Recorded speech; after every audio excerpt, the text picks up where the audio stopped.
চলুন জেনে নেওয়া যাক দুষ্ট লোকের 15টা মিষ্টি কথা, যেগুলোর আড়ালে লুকিয়ে থাকে ভণ্ডামির তীক্ষ্ণ দাঁত। নাম্বার 1, তুমি তো আমার আপনজনের থেকেও আপন। আসলে প্রয়োজন ফুরলেই এই আপনজন হয়ে যায় অচেনা পথিক। নাম্বার 2, তোমার মতো মানুষ পৃথিবীতে আর নেই। প্রশংসার ছুরিতে তারা কেটে নেয় নিজের স্বার্থের টুকরো। নাম্বার 3, আমি শুধু তোমার ভালো চাই। এই ভালো চাওয়ার ভেতরে লুকিয়ে থাকে ব্যক্তিগত লাভের নকশা। নাম্বার 4, তুমি না থাকলে আমি কিছুই না। আসলে অপরকে অপরাধ বোধে বেঁধে রাখার সবচেয়ে চতুর কৌশল।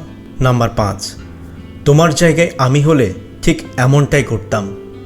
ভুল কাজেও সমর্থন দিয়ে মানুষকে নিজের ক্ষতির পথে ঠেলে দেয়।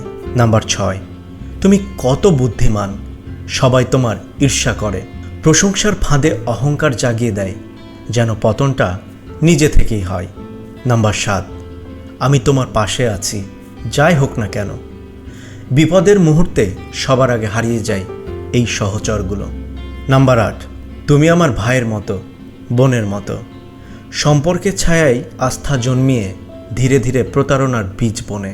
নাম্বার 9, তুমি না থাকলে আমি বাঁচবই না। আবেগের শিকলে বেঁধে নেয় অপরের স্বাধীনতা। নাম্বার 10, তুমি একদম নির্দোষ। দোষটা ওদের, অন্যকে তোষামত করে নিজের সুবিধা লুকিয়ে রাখে।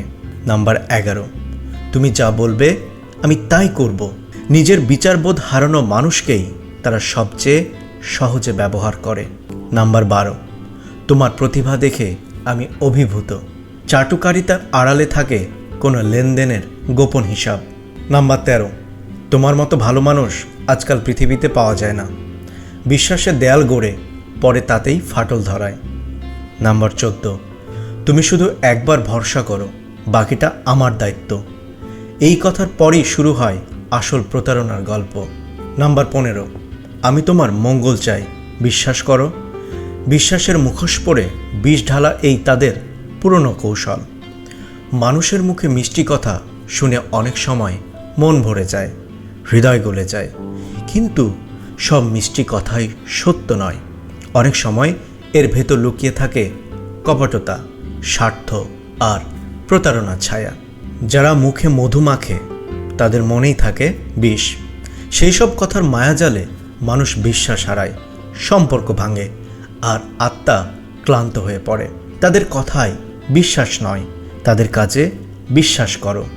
কারণ মানুষ মুখে নয়, আচরণেই প্রকাশ পায় আসল চরিত্র।